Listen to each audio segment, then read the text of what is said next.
Good evening, everyone. Good evening. Thank you. Welcome to one more super exciting session. We have Mr. Ganesh Natarajan. Something happened just before we started the session. Someone from the audience came in and asked me, is Ganesh still on the board of Gensar? I think yes, but let's check out on LinkedIn. So then we started checking. We saw 5 positions. Then we realized that no, he's not on the board anymore. Then we saw and we said that okay, wait, there are 10 more positions. So that is the kind of personality we have today in the room. Thank you very much, and I'm actually completely out of place because this is an entrepreneurial club and there are these wonderful charter members, entrepreneurs who have built their career in entrepreneurship. I'm not really an entrepreneur. I've juggled throughout my life between intrapreneurial, which is actually taking over desolate, damaged companies and then building them to success. I don't know whether you call that entrepreneurship. And of course, dabbling in entrepreneurship. Today, of course, we are working with multiple entrepreneurs, which I will talk about when we talk a little bit about what 5F World is. So which is why I said what I should do is not come with a pre-prepared presentation or talk or whatever, but really maybe speak to you for 15-20 minutes on some learnings I've had through building large corporations. Because all of you who are entrepreneurs, budding entrepreneurs in this room, I'm sure all of you have this vision of, if not being Mark Zuckerberg, at least being something close to that. And I'll just give you some stories of what my own experience has been. And I'm very much an accidental CEO, accidental entrepreneur, everything is by accident. I would love to say that, look, I woke up in the morning when I was 16 years old and I had this grand design of what my life would be. Quite honestly, nothing like that happened. So let me start in the middle of my career, rather than starting by saying I went to school and this and all that good stuff. I still remember this was, I think, the year 1991. At that time, I was in Delhi. I was working for this company called NIIT. I mean, many of you know NIIT. In those days, it was a Chotu 40 crore company. And I was running the consulting business of NIIT, which was unheard of because NIIT was primarily known for education. And we were trying to build something which would be consulting software, which eventually became NIIT Technologies, but I take no credit for that. And I was sitting in my house in South Delhi, and I remember getting a call, this is like 9 in the morning on a Sunday, from a headhunter, saying that, have you heard of this company called Aptech? It wasn't even called Aptech, it was called Apple Industries in those days. I said, yeah, sure, there's some Chotu company in Bombay, and I think there's, in a distant way, some competitor of our education business.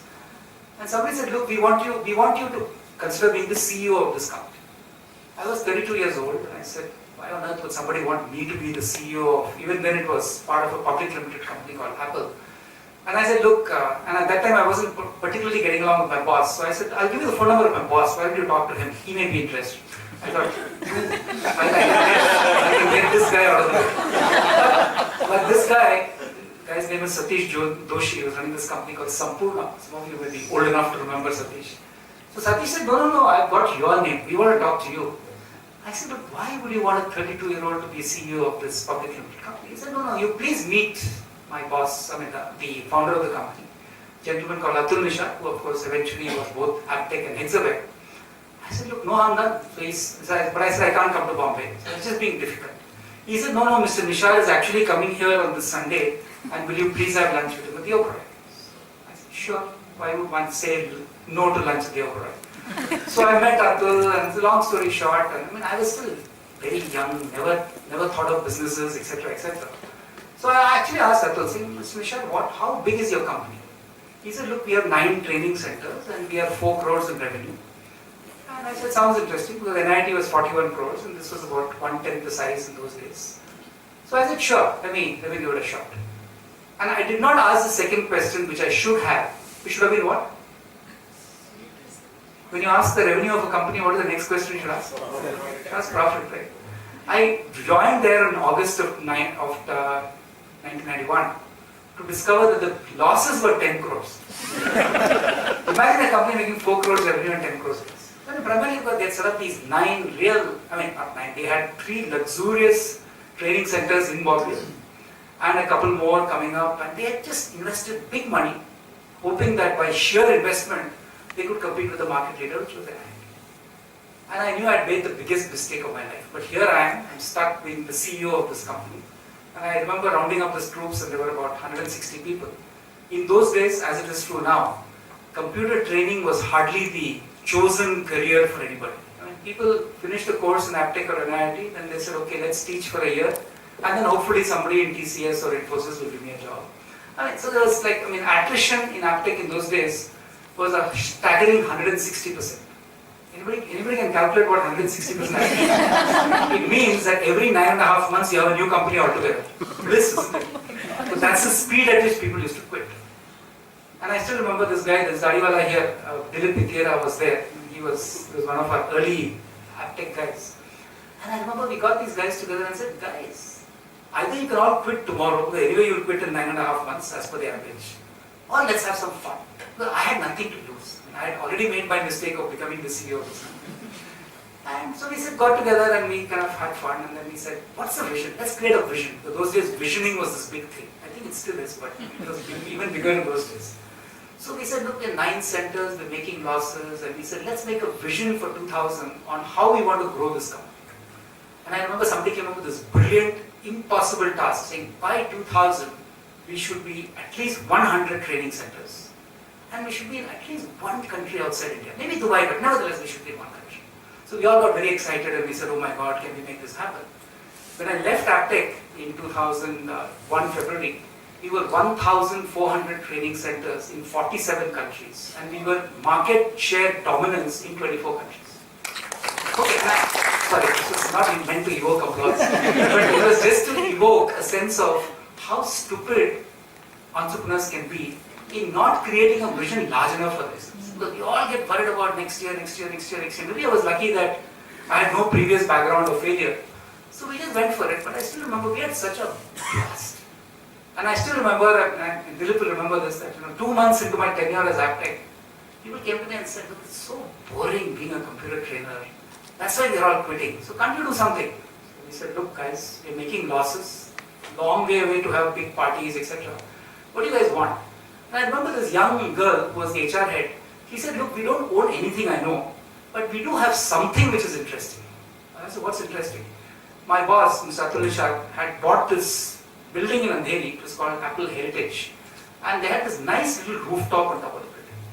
And they said, why don't you go and ask Atul Bhai that let's every Friday evening just give us that rooftop. I said, what do you mean give us that rooftop? Are you going to ask me for money? He said, no, nothing, don't worry about it. No, we're not going to ask you for money.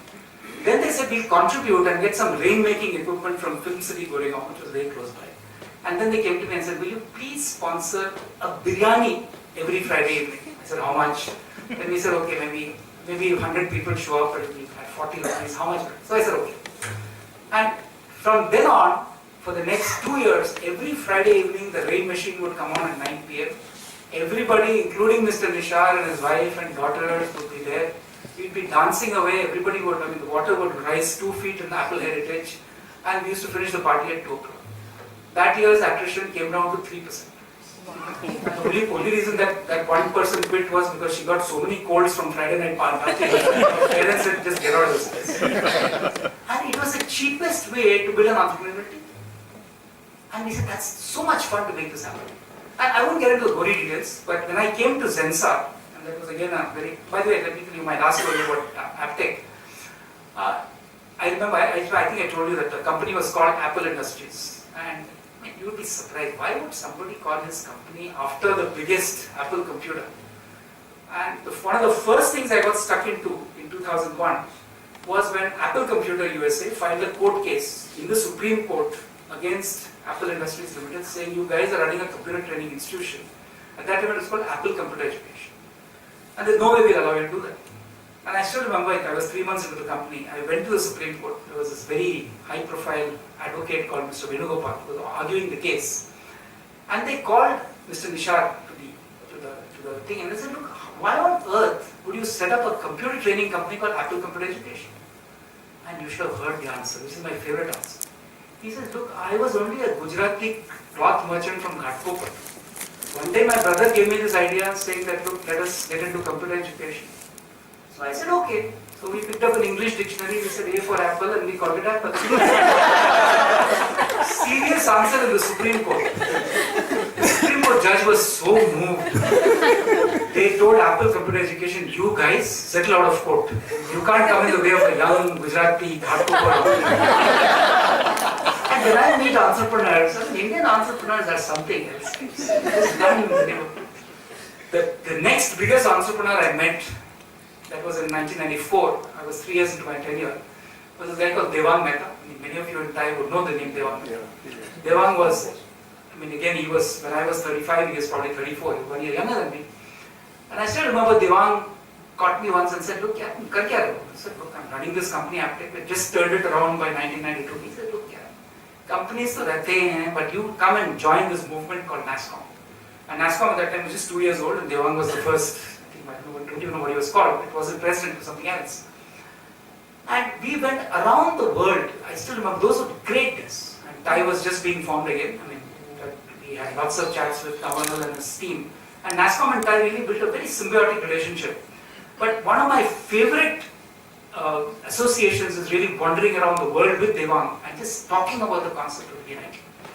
And today when I see this industry that we were all proud of being part of, in those days it was what, probably less than $200 billion in 1992. Suddenly you see this $150 billion industry, you really feel proud. You really feel proud of the fact that so many of you, I'm sure, are building, I mean, most of the people I met outside, whether it's testing or whatever you do, I think a lot of us have found meaning in IT.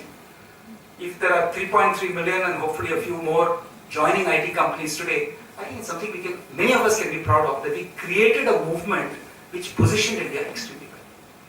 So let me move backwards. Before my 10 years in Aptech, where was I? I grew up in the most prosperous state in this country. It was called Bihar in those days, now it's called Jharkhand.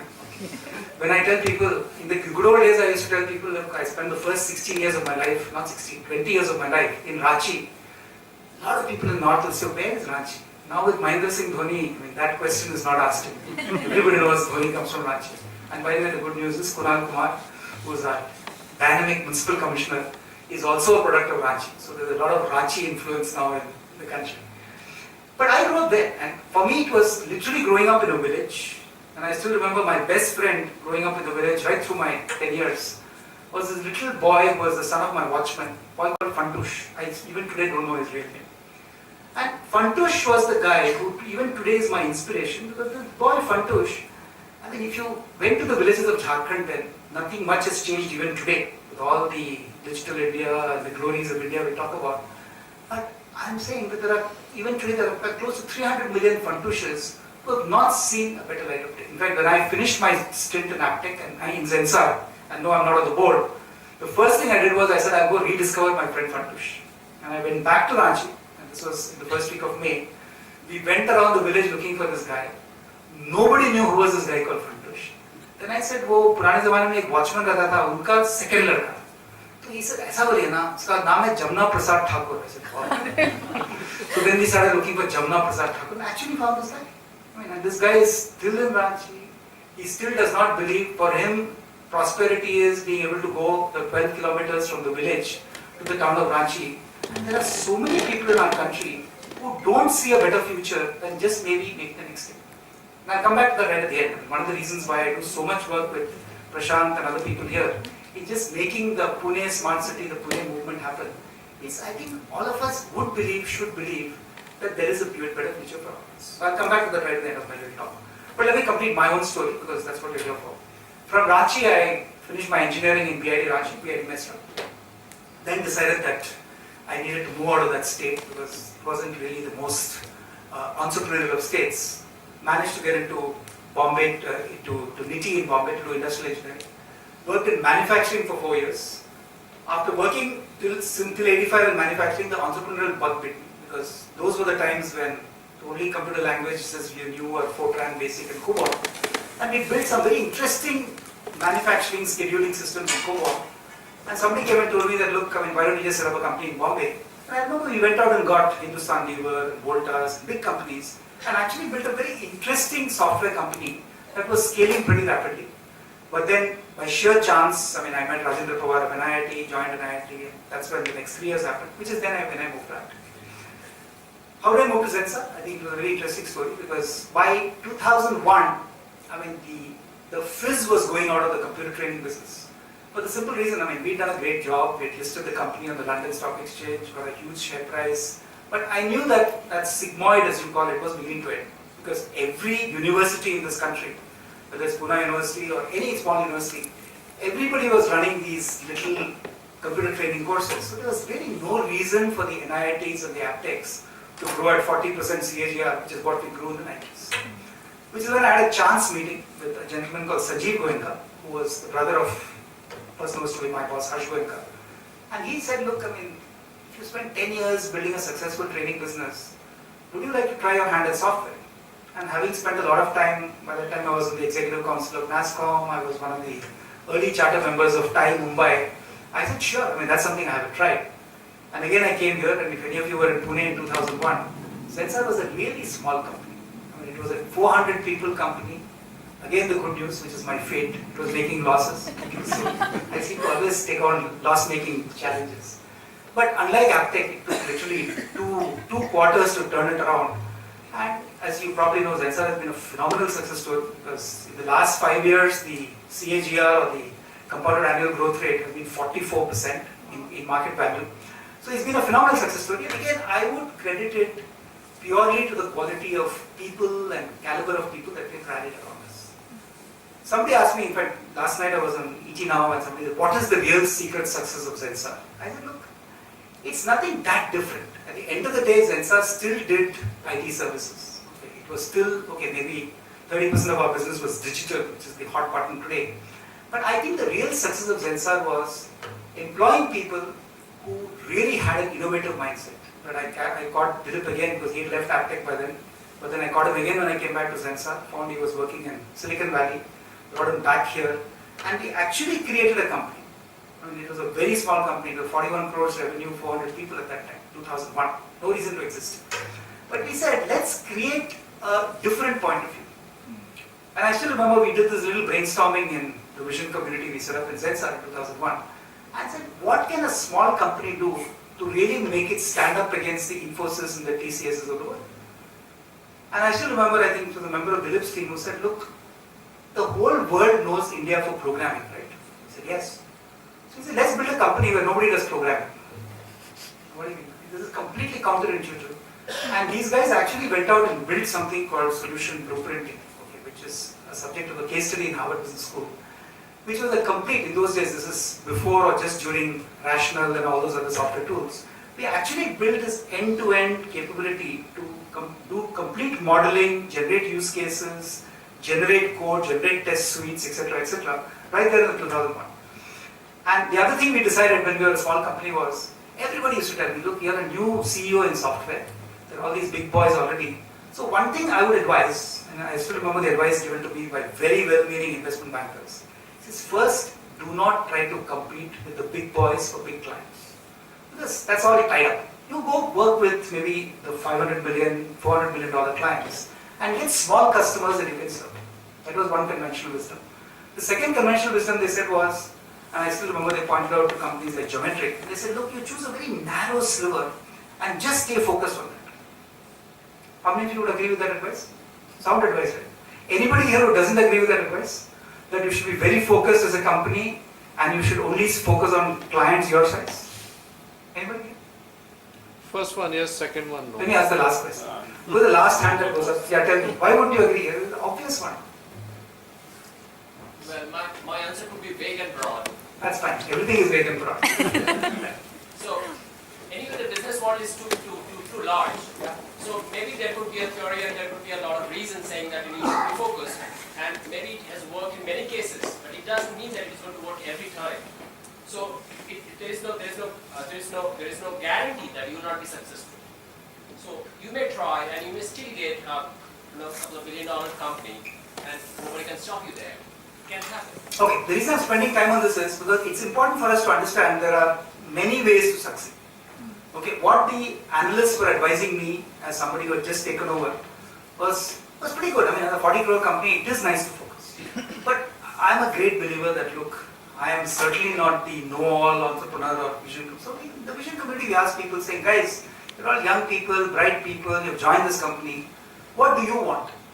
And these guys said, look, we only want to go after Fortune 500 clients.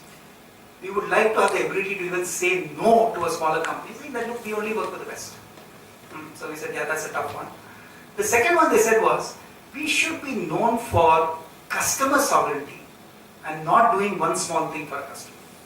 So I remember we even played out this agenda saying that if we work with 5 Fortune 500s, they should see us as somebody who can do pretty much everything in the value chain of software and not just doing one thing or the other. So we said that's a tough ask, and then of course Dilip came along with his solution blueprints. And I remember we just got onto planes and said we'll take appointments and go make pitches. And I still remember going to this very big company called Marks and Spencer in UK, and we got an appointment purely because the guy said, unknown company, I'll give you 10 minutes.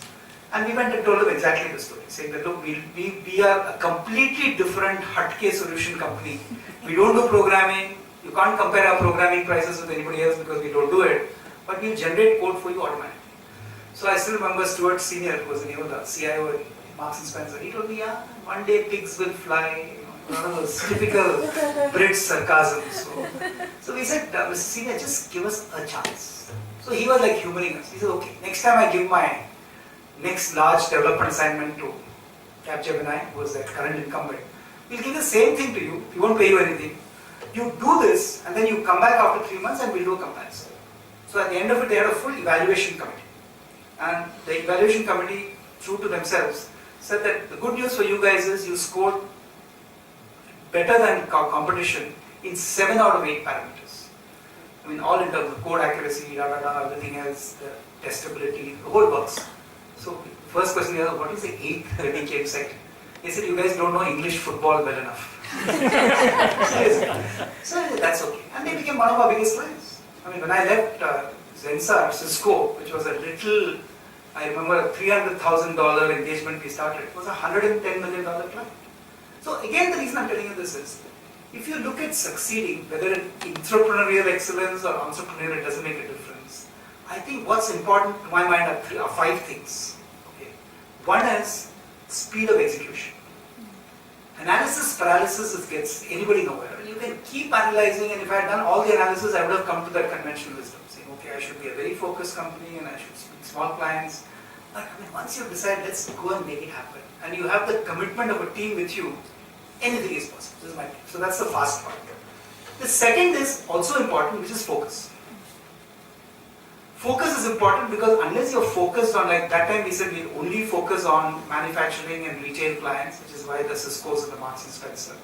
But we said we will also do everything for them. So it's a focus on a vertical, but a comprehensive set of services. Then we came up with a conundrum, which is actually a different way to focus. We said we'll also be flexible. And why is flexibility important? Because when a Cisco account director says that, look, I want this to be done, you don't say, no, my ISO 9000 or my CICMM level 5 doesn't allow. You just say, okay, sir, we'll make it happen. And we created this gung-ho group of team who are flexible enough to be very adaptive to what people want. So that's a fast, focused, flexible. And then, of course, my last 2 F's, which is my favorite mantra, which is you have to be a very friendly company. Because this is one industry which all of you know, there's no place for hierarchy. I mean, whenever somebody calls me sir, I get really worried saying, what have I done to her? It's like something's wrong somewhere in my demeanor. And the last step, of course, is obvious, which is fun. So throughout my life, my belief is, every company to grow must have what we call the 3 P's, which is people, profits, planet, in that order.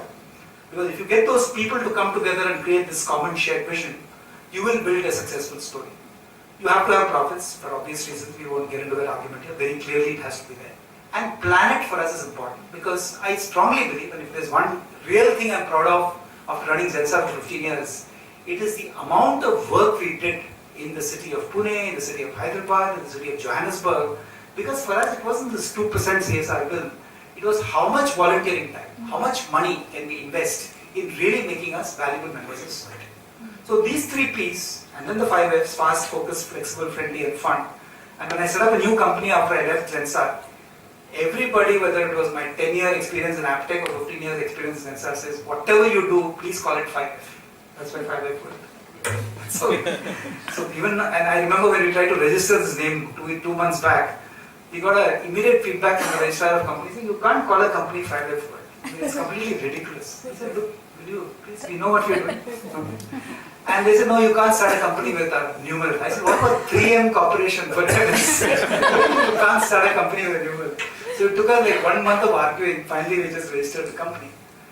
To conclude, what does 5F do?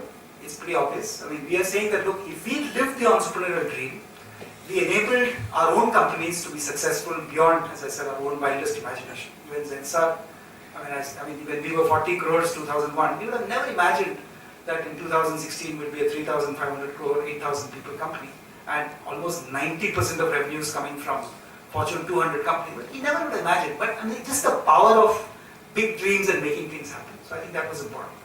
So today we believe, and that is really what we are doing today. What does 5F World do? We choose to invest and mentor and do strategic partnering with companies which are in the vertical called learning. When I say learning, I'm not talking about training. The difference. We're seeing a lot of technologies now being used in learning, right? From augmented reality, virtual reality, machine learning, deep learning. So they're actually looking for both technology companies and companies using these technologies to scale. We ourselves are investing close to 3-4 crores in a separate company called Skills Alpha, which is hopefully going to redefine the entire learning space for corporate sector. We are also investing in what we call digital communities. So to give you one example, again, I'm now one of the investors in Philip's company. He has this company called Icon Labs. And Icon Labs was one of the companies which enabled the Pune Smart City to evolve because they very quickly put together technology that could enable citizens to communicate with each other, with the municipal corporation, with the commissioner, and that kind of the whole communications or the citizen communication thing was one of the key parameters of the application when we became number 2 in the smart city list. So I think that's one of the things that happened. So that's, Philips is one example. We are also currently almost investing, not yet done, in a company called Studio Copper. Now, Studio Copper is actually integrating 400 copper artisans in Maharashtra and hiring 2 very, very competent NID designers. And the whole idea is that, give them the best of world-class copper artifact design, get it done in Tambatali and all these other small communities of copper, and really give people a meaningful existence. So very, very different examples, as you can see. But what we are saying digital community is, how can we use good technology, whether it's design technology, whether it is communication technology, collaboration technology, to build these communities. So that's really what we're doing today, which is really what I'm most excited about. But apart from all this, okay, what 5F World does do, which we don't talk about that much, is make some substantial investments in what we believe are city transforming entities. So I'll show you one video, which is really what the Pune Smart City is all about. And then maybe I'll just switch to what we believe, not only us as 5F World, but many of us know building companies without getting too focused only on building profits. What can you do for the planet? Fortunately, Pune also starts with P. So, I mean, what can you do for not only the planet, but for the city of Pune? You have the video? I'll just show you the Pune Smart City video so you get a sense, and then I'll continue and speak 1 to 10.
you know, when I showed this first last time to somebody, and somebody said, look, I mean, this is really great, and you know, can we meet the commissioner? So fortunately I asked him, why do you want to meet the commissioner? He said, no, there's so much garbage outside my house and how I want to complain about.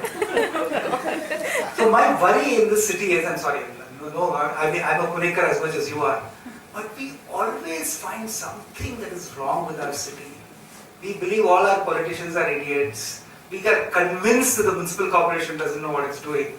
So I just want to make one quick saying that, look, I'm as much a citizen and a skeptic as you, but we are today, a lot of us, I mean, I know Prashant is one of them, but you know, a lot of us are operating the genuine belief that change not only can happen, but will happen. So one of the, Prashant at least is nodding his head. No, everybody else is shaking their head, Prashant. If any of you guys don't know Prashant Girmane, he's the guy to throw tomatoes at the end of my presentation. Everybody's turning it. Prashant was one of the few guys who got a chance to speak to the Prime Minister when he inaugurated these 14 projects. But that's a different story. So why am I saying this? Because one of the projects which we are passionately investing in, okay, is this first one that was targeted called Livelihood and Sustainability. What are we trying to do? I will just give you one example of what we're trying to do in the city. As all of us know, you all read the skills reports, etc., etc. This country, like my friend Mantush, there are 300 million Indians, 30 crore, who are not skilled for anything. And the Prime Minister's mission is that if we do not train 400 million people in the next 5 years, we are creating a social unrest of the kind we are seeing in lots of parts of the country. But when you say 400 million people in 5 years, what you're really saying is we need to train, skill and employ 10 lakh people per week. I mean, to put it down to real brass tacks. And we're saying, how are we going to do this? And we said when we do Pune, for instance, we said two projects are extremely critical. One is, we said one member of every family in the city of Pune must be digitally literate. This is the Prime Minister's mission of what is called the Digital Sakshata Abhiyan, which is National Digital Literacy Mission, which says one member of every one of 220 million families in this country should be digitally literate. And we said in Pune it means that within 4 years we have to make 4.5 lakh Punekars digitally literate. Digitally literate does not mean using a computer. It means the ability to maybe use a smartphone or any device to say where are seeds available at low cost, or I mean if you're in a fishing village, when does high tide come? Just the basic information you need to access to make your life more meaningful. I mean that's really what we're doing. So for instance, we've set up 25 digital literacy centers in the city of Pune. We've taken 4 buses from the municipal corporation and equipped them to be digital literacy centers. So that's our agenda. And we said fine, digital literacy is one thing. But we also need to give, I mean I'm sure many of you know that 60% of Pune's population lives in slums, are in slum communities. It's not in the places that we're used to. And one of the discussions we had with Kunal, our commissioner, is that in every ward of PMC, which is 15 wards, we should have one lighthouse, what we call a skills lighthouse, where we should be able to educate young people with the latest technologies. It's not fully done yet, but if you go to the lighthouse in Aund, which is near what? Just near what do they call it? Bremenchau. Near Bremenchau. Don't go now, but go after a week. You'll actually walk in and see video walls, which will show young slum people what their life can look like after scaling. It'll have augmented reality, virtual reality. You can actually do a virtual reality walkthrough of if you became a nursing assistant and worked in, let's say, Jahangir Hospital, what could you like? You will actually, through virtual reality, be able to see operations taking place. You can imagine yourself in 360-degree format in that room. Augmented reality, if you became a service mechanic, you would actually use augmented reality, look at the parts of an air conditioner, so many other things. So we are saying, why do we believe that us as great technology people, Pune as such a great technology city, cannot bring these technologies for the good of the common man? So what we are saying is, not only will people like me and many of you build technologies which will hopefully succeed in America and Europe and corporate India, but can we also bring some of these technologies with the support of an outstanding commissioner and an outstanding environment that we have in the smart city today to the benefit of the common man?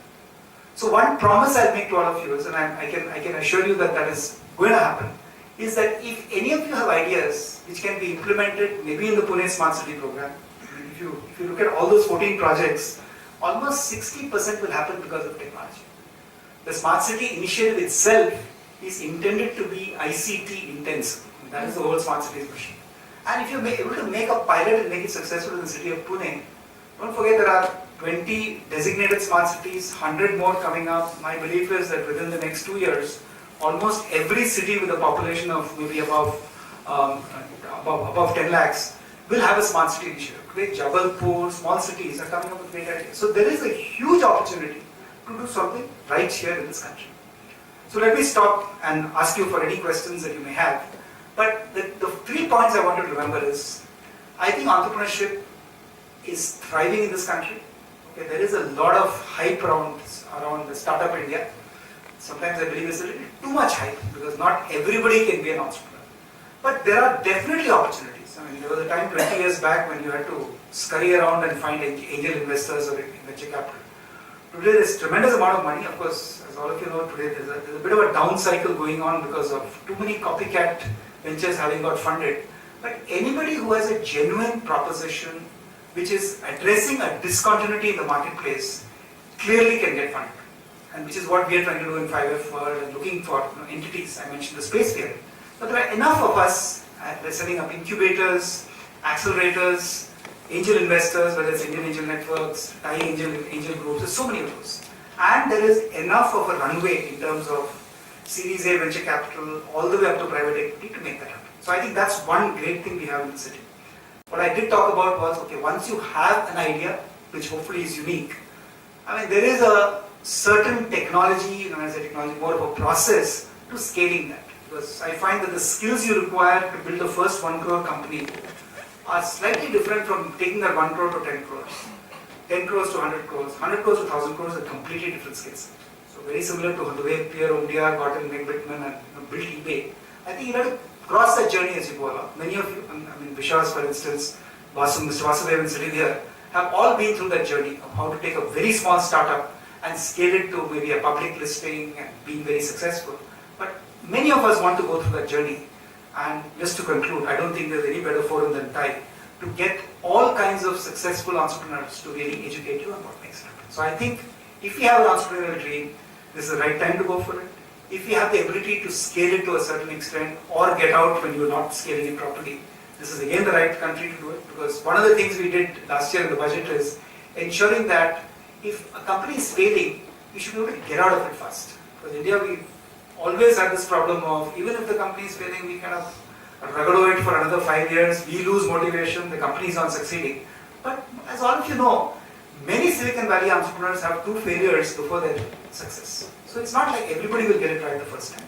So how do you recognize symptoms of success and failure and scale that and make it happen? So let me start by saying there's enormous opportunities, both, as I said, to do social enterprises in the city of Pune, given what is happening, which is why I wanted to show you the video. There's also enormous opportunity in just building businesses for India and then for the world. And I really hope that many of us here can help many of you to make that happen. So thank you very much. Please feel free, I mean, any comments or questions. I got 2 of the books I've written and gave one to Kiran to say that, look, please, the most interesting question that you see, can we give that book to the best person? And then I have one of my co-authors here, Manjari. So I told Manjari that, whoever asks the most inspiring question, which forces us to think, so she'll pick that one. So if any of you have a comment or a question, just tell us your name so that my 2 judges can also remember who it is and then go for it. Thank you.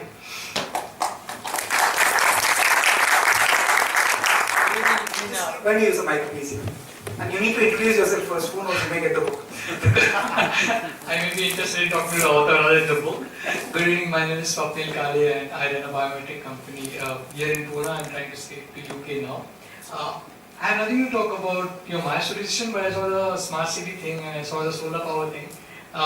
It's been like a year. I've converted my motor pump into a solar power thing because my parents are here and the power goes on in 0 days. You can't find the thing out. So maybe I would like to come and talk to you about whether it can be done. And I also have a AC in my house. It's a Panasonic AC. I also convert that to solar. So probably I know about these ideas because my biometric things took off very well. But maybe I can come and talk to you. See, as all of you know, solar is, after a lot of efforts, solar has reached a stage where it is as, to use the word, it's at an inflection point. My own belief is countries like India, you're already seeing it in states like Rajasthan. You will see tremendous impact of solar. The price points are coming down, there are enough companies there. So I would think solar is probably one of the big opportunities. And since Prashant explained it to the Prime Minister, Prashant, you want 1 minute on solar? Just pass it on. Prashant's favorite area. Oh, thanks. I think if I have to say it in few words, I'll just repeat what the Ganesh mentioned, but just to add a couple of lines to it. It's great that we already are doing a couple of megawatts in Pune, and the idea, as the presentation said, you would end up doing 200 odd megawatts by 2020, or maybe a lot more than that, practically so much. The word there is grid parity. Already it has achieved the grid parity, which would mean the solar would be able to produce electricity at a rate lower than what they charge you from MSEB. So it's all going to be very, very big. As you rightly said, Ganesh, it's at inflection point, and there are a couple of Punekar entrepreneurs who are in London this week to raise a few 100 crore rupees for their solar. I won't name them because if it comes, I'm sure we all will be able to read that. Great. Thank you. Thanks.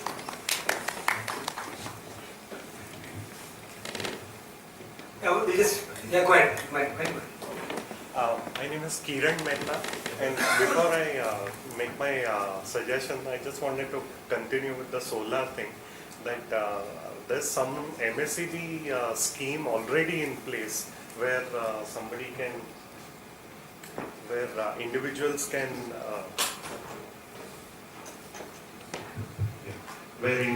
can install their own solar generating capacity on their rooftops or wherever. He's been there for quite some time. Yeah. Okay, my suggestion is that the Prime Minister's idea of making people more digitally literate is great, and it's like a bottoms-up approach. But from just my personal observation, if you look at any segment of, like a 40-year-old decade or a 50-year-old decade or a 60-year-old decade of population, and if you look at any vocational population like doctors, engineers or whosoever, every cohort has a need for elevating their digital literacy because of the sheer innovation that is coming, that is already in place, which is not being exploited by them.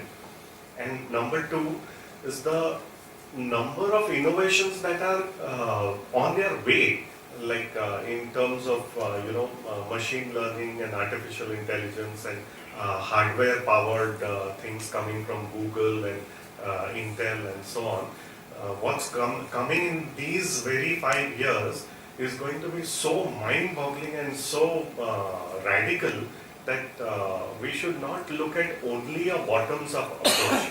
We should also be ready with a trickle-down approach and address all of these segments, because finally we are already in a situation where say a top-class surgeon, like I have a personal experience that a top-class surgeon treating somebody personally known to my family for a brain tumor, a neurosurgeon, he does a marvelous job in terms of traditional surgery, but there is so much of knowledge around the world being published in journals and so on and so forth, that there is a standard procedure that, okay, no matter how good a physical surgery you may be able to do, and you may have done, as seen from post-operative MRI and so on, but if it is malignant to even one cellular, to the extent of one cell, They can track it. that can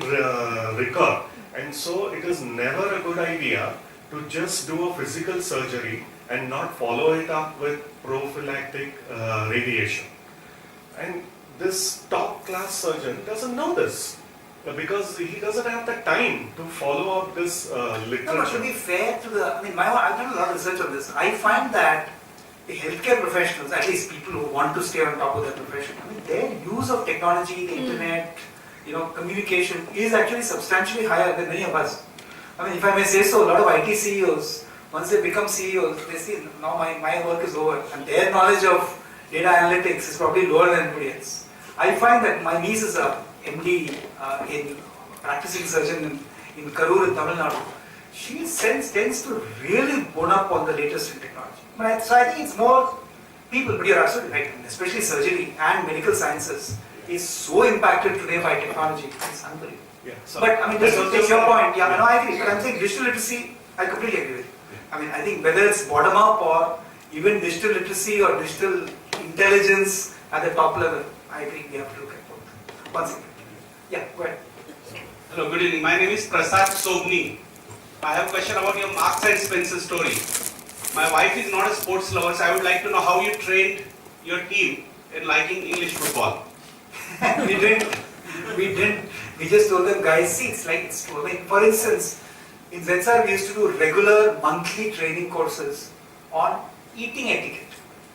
I mean, I'm sure all of you know this, but I mean, even today, when many Indians go for the first time to an Italian restaurant in America, and the bread is placed in front of them in the olive oil, our tendency is to pick up a big piece of bread and dip it in the olive oil, okay, instead of breaking the bread. So even some nuances like this, you have to teach people. It's no fault of anybody's. I mean, we haven't been, I mean, a lot of people, I mean, most of the people who join companies in Pune are coming from Indore and Jabalpur, etc., etc.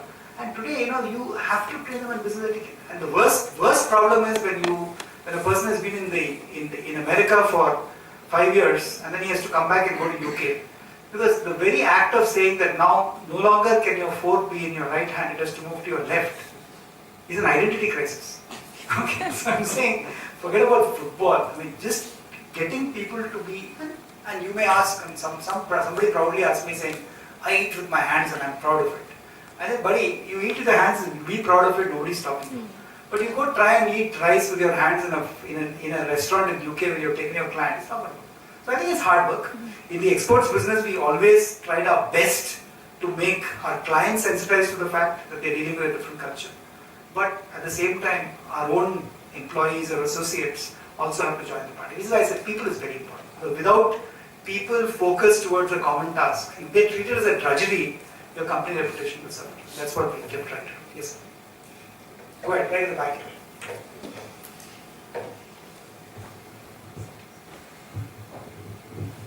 Hello, I'm Bharat. I'm working on a spreadsheet tool which will reduce the mess. So I have a To question. reduce the Spreadsheet mess.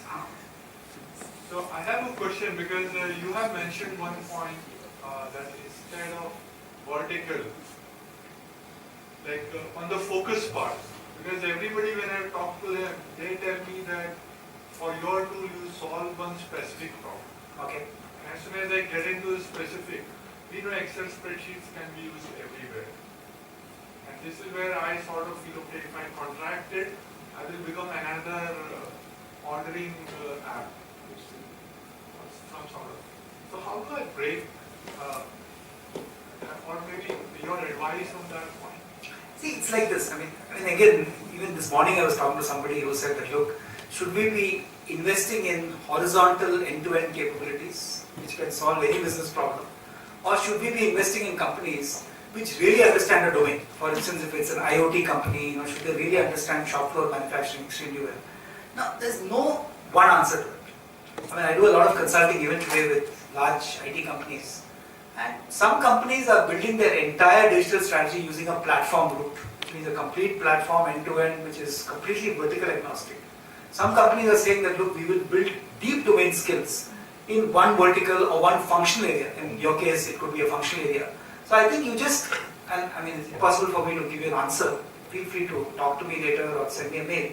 But you need to figure out what is your big market opportunity. What is the kind of team you can put together to address that opportunity. And then it's, if you're going to build a verticalized solution, you're going to build just one horizontal set of tools, which is the next best thing in spreadsheets. I think that's a conclusion you'll come to. But we can talk offline also. Hi Ganesh, Shankaya from Okay, now I'll give you a hint. Whoever wants to speak next, grab a mic. Because that's the only way I can see through the forest of hands. So the next question goes to Kiran because he's had his hand up long time. Shankar from Global Software. Two questions, Ganesh. One is that you have been in the industry and you are one of the most well-recognized figures. $150 billion and still we don't have many world-class software products. And nothing on the horizon from my perspective. Why is that so? What is going wrong with the industry? Number one. Because you own technology, you make money, you have leadership. Second question related to smart city. somewhere I think as a common man, I think the biggest leakage is corruption in the entire system. It's not a priority here. And how can it actually become smarter? Okay, good point. Both good points. Let me answer your second question first. One of the things we're definitely doing in terms of use of technology for smart city is to ensure, for instance, there is a project that we are currently conceptualizing, which is actually in the construction trade, which all of you know, and that there are a lot of touch points, a lot of handoffs, which potentially can lead to a lot of corruption. So we're trying to see how we can build a complete workflow-based tool which automates that process. For obvious reasons, it will meet with resistance from various quarters, but there is a strong commitment to use technology to solve those interface touchpoint problems as much as possible. Sorry, I forgot your first question. No products by Indian software. No products, this is the most obvious one. The answer is obvious. See, unfortunately, the best known companies in the land, whether it is TCS or Infosys, they built their businesses based on arbitrage. If there was a client in this room, I would never accept it. But then we would talk about processes, SCI, CMM level 5, quality, etc. But let's face it, we still have access to some of the brightest talent in the world at 1/3 the price of Europe or US. So when the whole method of making easy profits was to throw people at the problem and then processes and technology, I think that's what we've done. And I have mentored many product companies. Probably Vishwas was one exception in terms of what the company he built right here in Pune. But many companies start out with a great product idea. They start building the product and use some cool technologies. Some cousin of theirs sitting in Silicon Valley says, look, there is a possibility to do this $2 million project. Will you guys put 20 people on it and build this customized project? Before you know it, the nice little product company has degenerated into an also ran software services company. That's been the story for the last 20 years. Today, thanks to a lot of us in NASSCOM have built this whole NPC, which is the NASSCOM Product Cons. If any of you attended NPC in Bangalore, it's a sellout event. We have really good speakers coming, very similar to TiCons. So I think both TI and NASSCOM are now trying to evangelize the cause of products, made in India rather than serviced from India. So I'm hopeful. This morning I spent 2 hours with an entrepreneur who showed me a cool technology he's building. My initial reaction was, oh my God, not one more B2C, please. We've done enough of these. But by the time he finished with me, I'm definitely going to invest in this company. And his vision is exactly what you said. I want to be the product out of India which can compete with the Instagrams and the Snapdeals. So I think there's enough happening today. My only suggestion, and I haven't at least met anybody who's in that space, I think the days of copycat US models is over. Yes. Because when the Amazons and the Ubers of the world wake up and they realize India is a big market, small copycat underfunded ventures just will not cut it. So what I said earlier, just find that opportunity where you can really build capability, and then I think you can scale it with adequate marketing and so on and so forth. Kiran, you had a question. This is, your work on smart cities is really good. I want to just sort of share with you what I'm hearing, and which is kind of disturbing. Getting money from the government in a reasonable time to run your venture, especially a small one, is a huge challenge. I was in a meeting last week in Mumbai where some very large companies have stopped bidding on government contracts because they just can't get the money out of it. And you and I know what is happening there. Do you know something that is going to happen there? Because I know that for the federal government has changed significantly and for good, but things on the ground haven't changed on this one. It will be very difficult. It's like touching a hot iron for a startup if you're not going to get money out of it. And everybody is worried about this smart city initiative, which is most visible from the government. मेरे को पैसा मिल जाएगा. Well, all I can say is, I'm actually advising a little company which has built from 0 to 120 crores just doing government projects. And morning I was quizzing them very hard to figure out how they did it. I was never successful in Zensa in making money on any government project. So finally they said, we do it free, then we don't have any guilt. But you're absolutely right. Recently Nandan Nilekani made this truly brilliant presentation to us 1 week back. in terms of just the, again, like I said on the workflow point, there is a lot of technology coming through which will enable you to provide point solutions. So I think that's one thing that is going to be there. Large government projects, which is where the Smart cities is which is where the TCSs of the world have been wary about bidding on, is still an issue. But my belief is, in fact, we are working with the government on, the whole RFP process to make it much more transparent. Now what Actually, happened? I'm not What worried happened about tomorrow, RFP. Kiran? I'm not worried about tender. Getting the money out. I'm getting, you won, I was saying you delivered, you can't get the bloody money out. I think we'll have to take advice from people like Vasu, who have been in construction long enough, because what we are doing is constructing projects. See, my worry, Ganesh, is this is a very serious initiative and it will change our life. It should not dissipate for such stupid thing as not paying someone who has delivered. No, Very simple. I completely agree with you, and let me answer your question in a tangential way. I didn't mention, but I chair a company called Pune City Connect. PCC has the support of 40 of the large corporations in the city. It's a pure CSR initiative. Our funding comes entirely from CSR funds of many of the corporations, including Zinsar and everybody else. And one of the things we said we'll do is we will create an arm's length relationship with the municipal corporation. Support the municipal corporation in all the good initiatives. At the same time, where there are complex things to be done. For instance, just give you an example. It had a lot of bad press for some time and then it cooled down. We came up with this brilliant idea of creating a city transformation unit, a CTU. And the city transformation unit was to do a few things that Kiran talked about, not necessarily corruption, but really look at big projects in the smart city.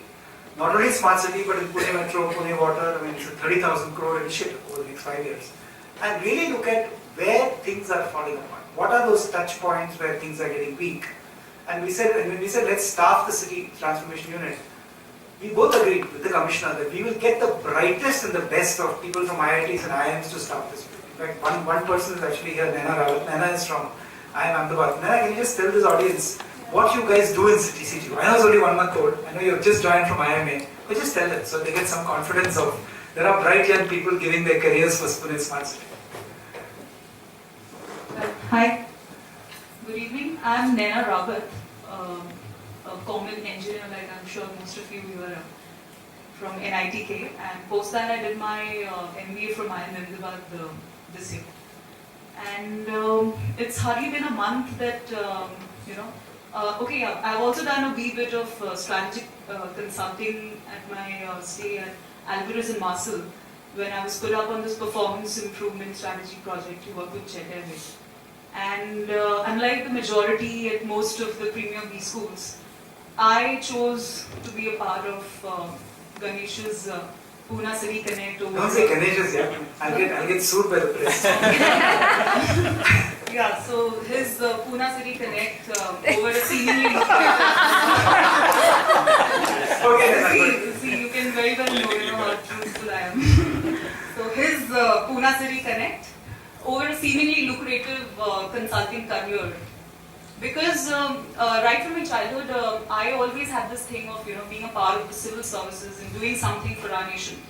And being a part of the Pune War Room for hardly a month, I've had this opportunity to even meet the Prime Minister over his visit here to inaugurate the 14 Pune Smart City projects, wherein I was leading the marketing campaign across all handles, be it digital media, print media, outdoor media, broadcast media.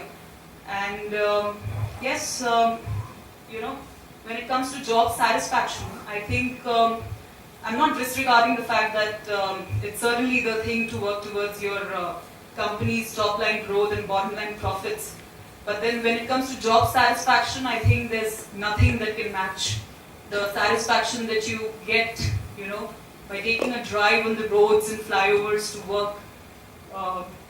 The projects that you oversaw, commissioning, sending your children to schools and colleges that you brought into place. But Naina, four of you have joined us from IIM Ahmedabad. Yeah. Do you feel that there's hope for the city? Yeah, definitely, and that is why I'm here. Thanks. So there's one thing that I would like to share, that there are many loopholes, like people talk of corruption and slow-paced work, and even if it is fast-paced, people don't get paid for what they deliver. But then I think this is the very thing that we are looking at changing. And this in turn will definitely change the lives of us Punekars and our families, friends, and our lives at the end of it all. Thank you. Thanks. Yes, sir. So, my question is a bit different than what everyone is Hey asking. guys, I can go on till midnight. So tell me when to stop. So, you talked about 3 P's and 5 F's. So, my question is around that. Yeah. You had a long career, and so how do you find the balance between 2 P's, people and profit, while you maintain the focus on these two? Because I am by the way, my name is Nilesh, and I am running a company from last 1.5 years. Before that, I had a 15 years successful career in TCS. So nowadays, from morning, I'm thinking, while I chase my profits, because that is important, how I keep my people happy, and I also maintain the focus on these 2 parameters, because these are important. I will anyway do something for planet later. Good. So my suggestion to you, the answer lies in your question. Look, what you said was, while I chase my profits, how can I keep my people happy? Just think, while I build a really happy organization, can I still make profits? Believe me, your whole lens will change. And my belief has always been that. I mean, right now we've started 5F World with 6 young people, okay? And Pune City Connect itself, apart from Naina and 3 of our colleagues from IIM Ahmedabad, has 2 other people. Ruth, who is here, is one of them. So our whole theme is, how do we really keep people excited about the opportunity? Like you just heard Naina, and if you meet anybody from 5F World or our Family Foundation or Pune City Connect, you'll find that they have this sense of mission in them, saying that, look, we're out to change the world. They may not succeed, but whatever they do, I think will take us to a better place than where we were in the past and where we are today. So to answer your question, I would think that it's a fine balance. Okay, I mean, I still remember there was a time when we had bought a company in Zensar. This is like 6 years ago, and we had a really tough time because it was a Boston company, 330 Americans in Europe. It's very different culture. All the parameters for which we bought it were kind of coming apart. But we said we'll stick it. So we actually, I remember doing a case study presentation at Harvard Business School, and I invited the HR head of the Boston company to come in.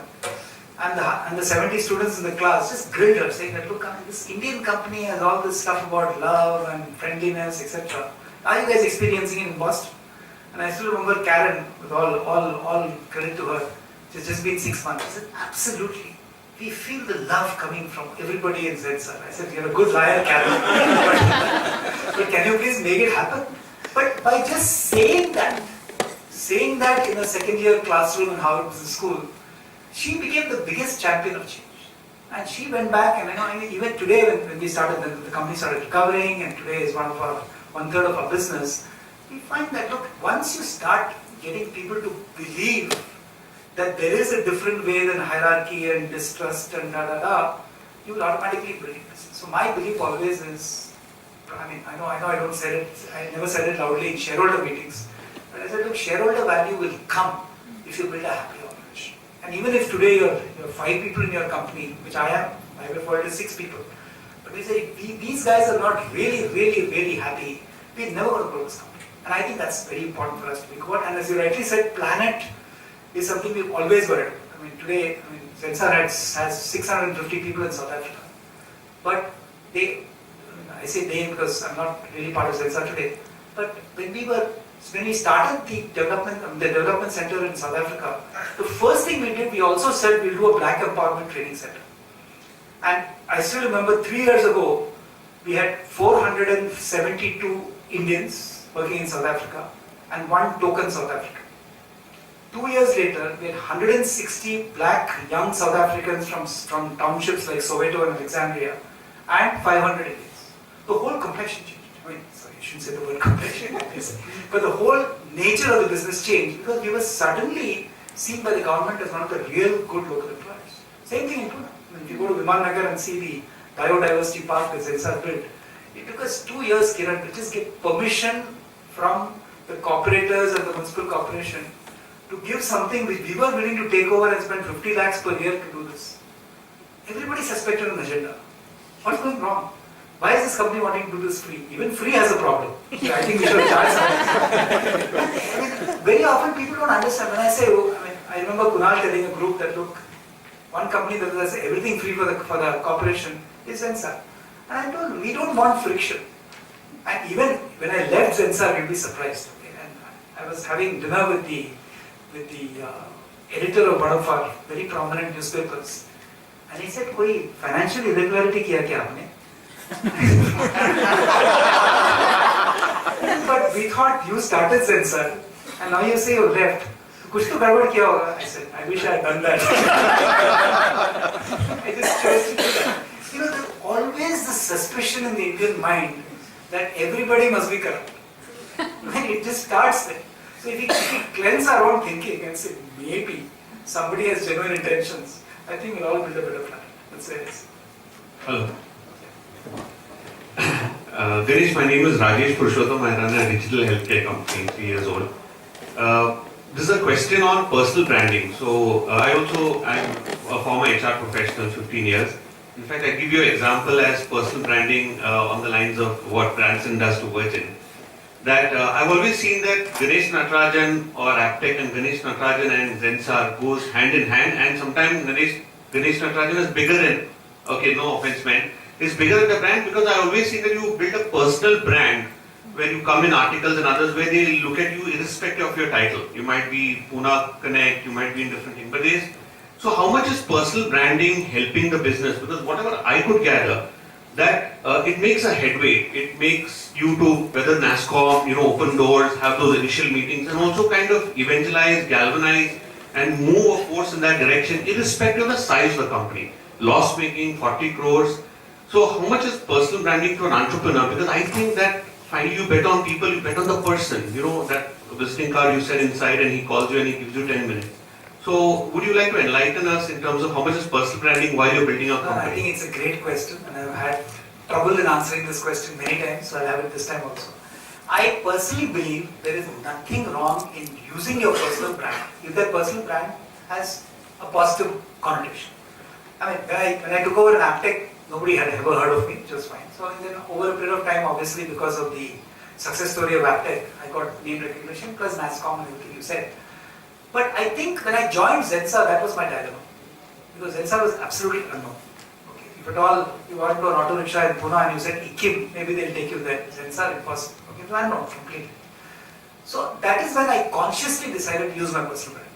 Okay, use my personal brand, use my NASSCOM relationships, use the fact that I was writing this regular article for this great magazine in those days called DataQuest, and used it for all I was worth. Once we built a team, over the next 2.5 years, then I think hopefully the brand took over. I mean, obviously my brand was still there. So I think personal brand is something we should be very careful about. I would strongly advocate that everybody build your personal brand. It will always help. Because if your brand stands for integrity, if your brand stands for somebody who is not arrogant, if your brand stands for somebody who means and will deliver what he says he will, it's always going to help your company. But don't do it to an extent where you become larger than the institution you represent. I think that's something that one has to be careful about, whether you're in government or in the corporate sector. So clearly that needs to be done. Yeah, something. Hello. Yeah. My name is Ninad. The question that I have, as we are developing the skill set of individuals, what is the best that we can take from the traditional method, how traditionally the skill has been developed? It has some limitations. That's the reason we need to scale up and do more things. And what are the main problem area for to replicate the good things from the current system, and what are areas that needs more working on? When you say current system, what are you talking about? The traditional education system, maybe, or institutional, private institutions, or that kind of system. Something different needs to be done. But what? Now we have a new HRD minister called Prakash Zavadekar from Pune, so he's going to transform everything. So. But honestly, I mean, the education system in India, somebody asked me recently, because as I mentioned, I did my engineering in BID Ranchi, did my industrial engineering in NITI, did my PhD in IIT Bombay, then management in Harvard Business School. And somebody said, look, I mean, you kind of completely progress from one level of institution to the other. Which is the one where you learn the most? And without hesitation, I said BIT Maestro. I mean, the kind of learning we had in 5 years in Ranchi is not comparable to what you learned in Harvard Business School. Okay, I'm saying this because the realities of life, the humility of having people like Fantosh around you, that's the real India. And all of us know that any kind of fame or success or money or whatever we do in our lives is transitional. Okay, at the end of the day, you are living in a country of, as Prime Minister says, 125 crore people. And out of the 125 crore people, I mean, hardly 2% are as affluent as any of us in this room. So I think that humility is important. So to answer your question, the education system, yes, it's a problem. But at the end of the day, which education system is great here? I was doing a guest lecture in Rutgers University in New Jersey, this is about 3 years back, on the new trends in technology. And I thought I delivered this brilliant 45-minute lecture. I said, look, now I have 10 minutes left for questions. And I thought hands would shoot up all over the place because that's what I'm used to in Harvard. Not a single hand went up. And I'm saying, oh my God. This is the first time I've had an experience of nobody wants to ask a question. So I was really getting worried. And suddenly, one hand at the back went up in New Jersey, and then the guy gets up and said, Sir, I am Anil Patel from Ahmedabad. So, education systems are good or bad everywhere. I mean, like we have the IITs and the IIMs and the symbiosis and the COEPs. I mean, for every top layer, there is always going to be 90 institutions which maybe should not be there. But I studied in VIT Mesra at a time when it was nowhere near. Today it's a very high quality institution. But it was terrible. When we went to class, the guy who was teaching us thermodynamics, he said, "Ab phir aa gaye kya? Koi kaam hum nahi hai kya? Kya hua hai?" So we used to go back to our hostel and say, "No, let us not disturb this poor guy." So that is, we still survived, right? So we, I think, place too much emphasis on, oh my God, our education systems are terrible, our institutions are bad. Guys, when you're young, if you have motivation, if you have parental influence, which is good, you'll always be successful. So I'm like, first Smriti Irani did the best she could do, and I'm sure her predecessors did too, and I'm sure Mr. Javadekar will do a great job. Nothing will change in our education system. Okay? We will still have the 97. I was talking to my former secretary today. Her daughter got 93%, and they were like all over the place. Wow! She's not getting admission to a single college in Pune worth. What does she do? She came to me and said, "What do I do?" I said, "Look, come to me tomorrow, and if it's really desperate, I'll make some phone calls." And you wonder, as you must have seen, the cutoffs in some of the big colleges in Delhi are 99%. So you sometimes wonder what kids have to do to get a good education in this country. But that's a different issue altogether. We'll get Mr. Javadekar one day and shoot that. Okay, I'm going to take maybe 3-4 questions and then I'll wrap up because I know it should take a minute. Yeah. You just ask your question or your comment. Hello. Good evening, sir. My name is Vivek Pungalia. I found your Aptech and Zensa stories extremely interesting. And I want to thank you because I have made a lot of money in Zensa stock trading. So thanks to that. And, I did too, not as much money as you. You've written books and this interesting stories. I just want to know. I think this makes a fantastic script for a blockbuster movie. So I just want to know when you're going to make the next movie. I'm looking for the right heroine. So my another question was related to the smart city. So we have such beautiful rivers flowing through Pune, Mula and Mutha. And if one travels to London or New York or even Ahmedabad, we find such good river beautification stuff. But in Pune, I've never read I've read that things are being planned, but is it part of the smart city story? And second is related to the smart city. How do you change the culture of a city? Because what I find every day is, early in the morning, taxi drivers are yet honking, going the wrong way, people are spitting everywhere, throwing pan. A lot of villagers come from outside the Pune for the jobs. So how do you change the culture? Is the smart city only about technology or improving the city, or is it also to do with the culture of the city? Okay, thanks. Other questions? I'll answer this. It's little related to this. I think we have to change ourselves, kind of. But just a little associated question is, what are we? Like, my always question when I worked in Samsung or something, they always said, we are a smart followers. So for example, if something comes up in US, next day you will find the same thing in Korea. Okay, so they branded themselves as smart followers. So what we are we followers? What have you seen in last 15 years of experience? Like, is it a follower or is it a leader? And what we should be? Any other question? I run a software company, around 25 people team. Similar to the lighthouse thing that you mentioned, there are a lot of software companies in Pune, and if you were to look at Saturdays and Sundays, their machines are sitting idle. So I've been thinking on if that could be utilized for the purpose of educating the underserved or people who cannot afford paying money for computer education. So how do you see, is there something that could be done on those lines instead of implementing a complete new system and all of that, because you already have an infrastructure that could be utilized? That's one. Second is, we're talking about digital, smart city and all of that. Again, I run this software company in services, and we have to deal with STPI. I'm sure you guys would be doing the same.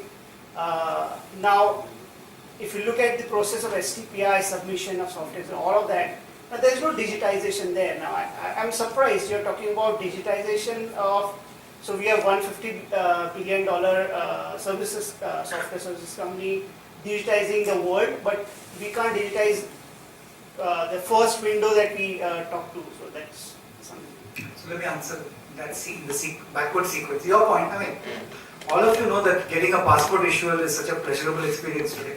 Something has happened. It's much easier than it ever used to be in the past. I still remember when about 20 years back, I lost my passport. I was actually living in Bombay, going to the airport. My car had a flat, and I'd actually taken my passport and papers out. It was very close to Sahar Airport. And then 3-4 little kids came around and we replaced the car tire. By the time I looked at the car, my passport had gone.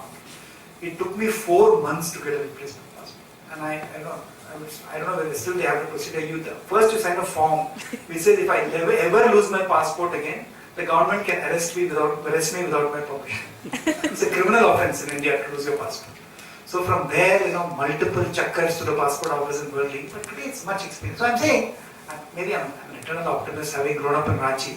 Everything I see looks better than Ranchi.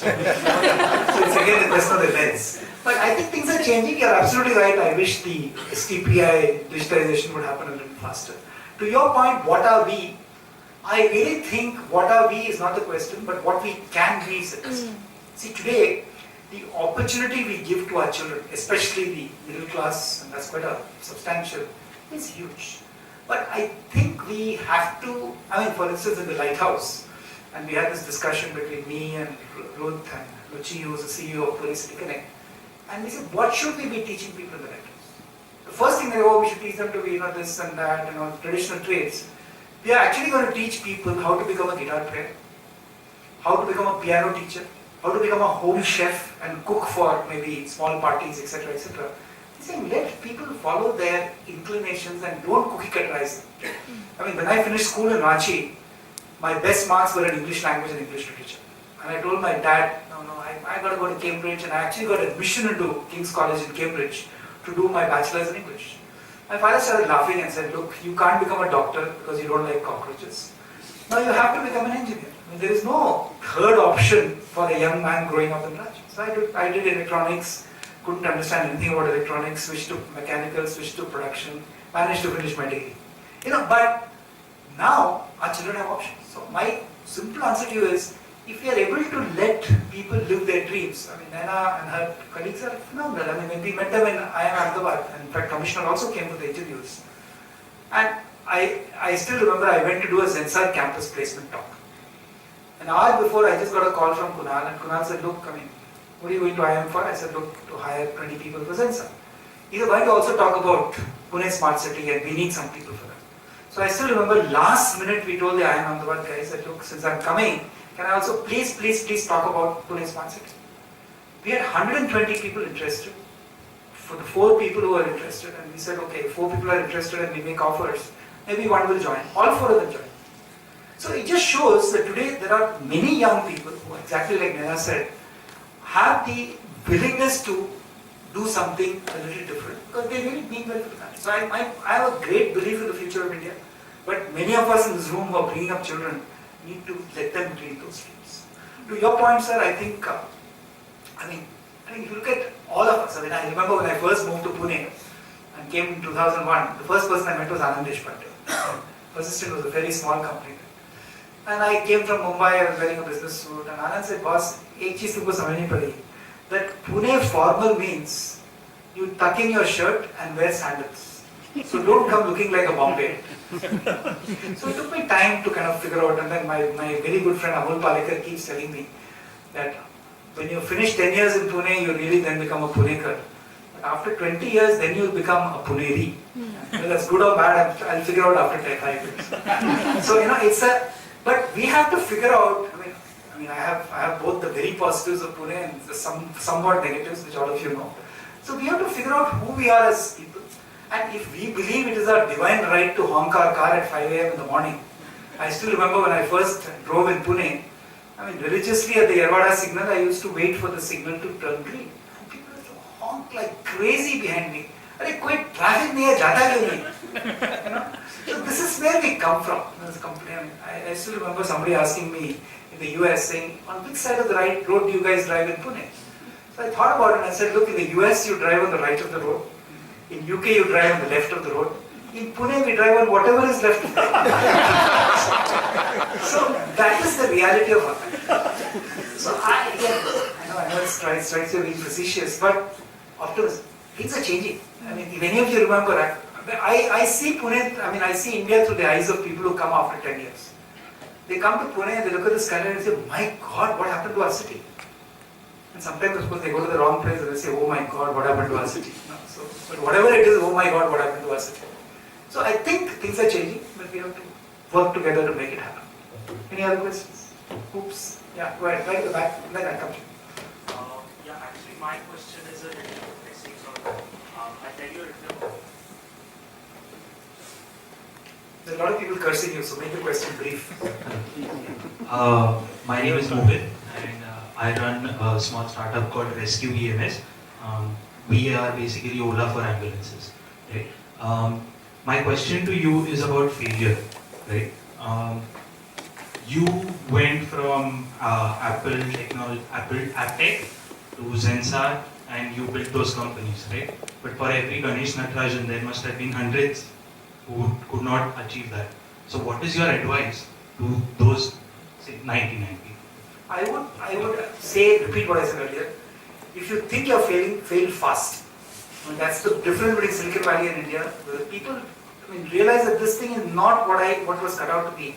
They just shut down the company. It's very easy to close down a company, come up with a new idea and build it. And actually, the average entrepreneur in Silicon Valley has maybe had one or maybe 2 failures before a success. So I think the fear of failure, there was a time when people didn't want to become entrepreneurs. And I still remember in the 80s talking to people and saying that, look, I wanted to be an entrepreneur, but my father said if you fail in this business, no girl will marry you. So I decided to work for XYZ company. Seriously. There was this big social stigma attached to failure. Today it's not there. Which is why there are so many entrepreneurs across Bangalore and Hyderabad and Pune and Noida, etc. So I think, don't worry about failure. It can happen. I'm not saying that I've always believed in my life that if you stick around long enough, if you have good intentions, if you work hard, if you have good people around you, success will happen. But maybe I've just been lucky and I can say this in 2020 hindsight. But if you don't see that, but don't compromise. And I keep telling people that, look, the 3 great mantras for building a successful company. One is the point I made earlier. Find an idea which is unique and is not a copycat. Get a good team around you. No single entrepreneur can make things happen. Always hire people who are better than you. And third, build your funding runway. I invested in this company called Oris Networks 4 years back. And I recently met Piyush, who's the guy, now it's called Super Profs. But if you look at his funding runway, 2 IIT Kanpur graduates who set this company up 4.5 years ago. But what Piyush and his colleague have done is, they've raised money at every stage. They raised venture capital about 2 years back. He's now raising a mezzanine round of 2 crores. He knows he'll raise Series B at some point. But right from the beginning, he was clear that it's going to take a long time to get funding to happen. 6 years back or 5 years back when my wife set up GTT, Global Talent Track, she had a track record in entrepreneurship in the education space. But she was very clear that unless I have a funding runway of at least 50 crores, I'm not going to set up this company. And it proved to be prophetic because immediately after 2010, the whole market fell out in terms of private education, skills. Most of the other companies shut down. But today this company is very much there. They're tripling their revenues this year. The ability to sustain through periods of difficulty is extremely important. If you're continually operating on a shoestring, you will compromise on the quality of people you hire. You will compromise on the investment in technology. And then you will always find that you're chasing success, and success is 3 feet away from you. So I think that's the only thing I'd like to suggest. Any last questions? Yeah, I'm Yatish, aspiring entrepreneur. The two loss-making companies that you made into profits, can you highlight a little bit on what you exactly did? Very briefly, but yeah. Read my book. It's called From Startup to Global Success, Sage Publications, 395 rupees. But if you want to conserve the money, just send me an email, I'll send it. It's too complicated. I will just say, I'm a great believer in the 5F and the triple bottom line. We just focused on that, and flexibility is also keeping an eye open for opportunity. The case study that features both Dilip and me, just taught in Harvard Business School, talks about the journey of innovation in Zensa. It's a very interesting case study. Okay, which talks about how you take it to a certain point, use a certain structure, decide to change the structure altogether. So it's the adaptability to new circumstances, new inputs. That's what makes success happen. And a lot of that is described in the book, and I can easily send you the case study. And it's it's not a pretty case study. It also shows how, to his earlier point, how you can fail, but how you can adapt to make sure that the failure results in more success within a company. So a lot of examples of it. That's it. The second part was that in the smart city program that you mentioned, is there any way that you're going to harness the power of youth in Pune in terms of volunteering opportunities in their free time? Ruth, answer the question. Ruth is our youngest member of the team, and she and I are working on this. How people can volunteer. Give them some examples. Yes, I was waiting because our city is the youngest city in this country. 18 to 35 age group. 60% of our population is 18 to 35 or 17 to 35. Can you believe that? How cool is that? So how can we've been brainstorming with Ganesh and I, and we're saying, how can we leverage this? And at Pune City Connect, what we did is we froze our parameters. We said we will work in the areas of Swachh, Suvidya, digital, and sustainable livelihood. So we're not doing philanthropic activities, but we're doing continuous change. That sustained change, sustained activity causes the change. It's not just one-off, it's not just sporadic. So right now we are looking at creating a structure for volunteerism where the hours will be tracked and you'll be able to do what you like. Let it be, I'm so happy to have people like me who are so passionate about the river. Our river, and I'd like to call it Puneche Apli Apulkichi Nadi, Apla Apulkicha Pune is what I like to call our Pune. And when we start having that mindset, Apla Apulkicha Pune, how can we conserve that warmth? That's where volunteerism comes in. So to answer your question, it's going to be a structural approach to it. That's we're going to start, digging deeper into it. And yes, that is going to involve, like Ganesh's mantra, involving people who are smarter than you. So we will, possibly roll it out and see. We'll just give you one example where we're looking at volunteering, which we announce it. Even digital literacy, for instance. While we have 25 centers, 4 buses doing digital literacy, we're saying, there are so many people in software campuses. All of them live in places. You're all accessing maybe or by somebody. So we're telling people, each one make 2 people digitally literate. We'll give you the courses. You have the computer in your house. Can you just choose that during the next 1 year, I'll make 2 people digitally literate enough to clear the certification exam. Imagine if 1 lakh people do that, suddenly 3 lakh people are digitally literate. So I think those are the kind of opportunities. In fact, we're getting a lot of college volunteer groups. We have a meeting in my office tomorrow at 6 o'clock. Hopefully we'll come up with ideas. Yeah, and the best part about the Each One Teach Two campaign is you can download it on your Android phone. It's called the My Kartavya app.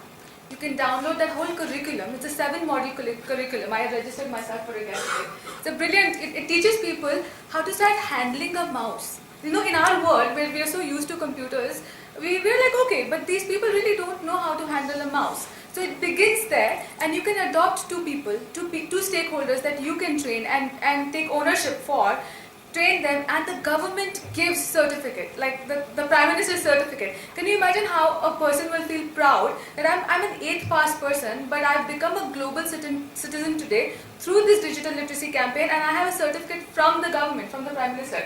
I think that just elevates a person's identity and brings them up to par with everybody else. So. Thank you, Ruth. Yeah. And just in case any of you wonder, this girl is more than 18 years old, so we don't employ child labor. Okay, I think we got to stop. If anybody has a question, please ask. So thank you very much. I think it's been very exhilarating for me to get all these questions. But all the best in your success journey. I'm sure all of you will be far more successful than me or Vasu or Kiran or Vishwas are here. And that is really what will make us all really. And before we end, I'm going to request Kiran to name his pick for the most interesting question. To be very honest and blunt with you, there were some fairly simple questions which were not interesting at all, for me at least. The question on personal brand, that teased not only me but my neighborhood where I am sitting right now. So the gentleman who asked on personal brand. Yeah, come on up and get it. And Manjari, why don't you come up also first? We also want you to tell us who the most inspiring questions or the inspired questions. Whichever it is. Thank you, sir. Thank you very much. Let me just say one more thing. I also like the question on the river, because I also grew up in a city that had a river and it's screwed up right now in Indore. But my friend Ravi said that this is a My Story session. Though we covered a lot about the city, but it's still about Ganesh, so we gave it to the question on the personal brand. So the other question, I liked it. Thank you. Yes, Manjari. Runners up, including this personal brand question. So we had Prasad Soni, Rajesh Purushottam as runners up. Mohit, the failure question was also very good. But because it's this book, and I think it evoked the best answer, because that's the essence of leadership where Ganesh really comes from, is the question from Nilesh. Okay, so what is the question? The Nilesh was about the 3 P's. And because the good thing is, and I'm just going to pick a bit from the book, there's a 10-point formula and inspiration in this book. It's a very old book, it's about 10 years old and it's not available anymore. But you've got the vision, right? You know what to do, or you're looking at what to do. The good thing is you had a question. Okay, so the good thing is you had a question, and the question was about the focus. And with the focus, you also got the answer on optimism, which is the other great thing to learn from Ganesh. It's about the optimism. I really hope you have the passion to carry it through. Thank you.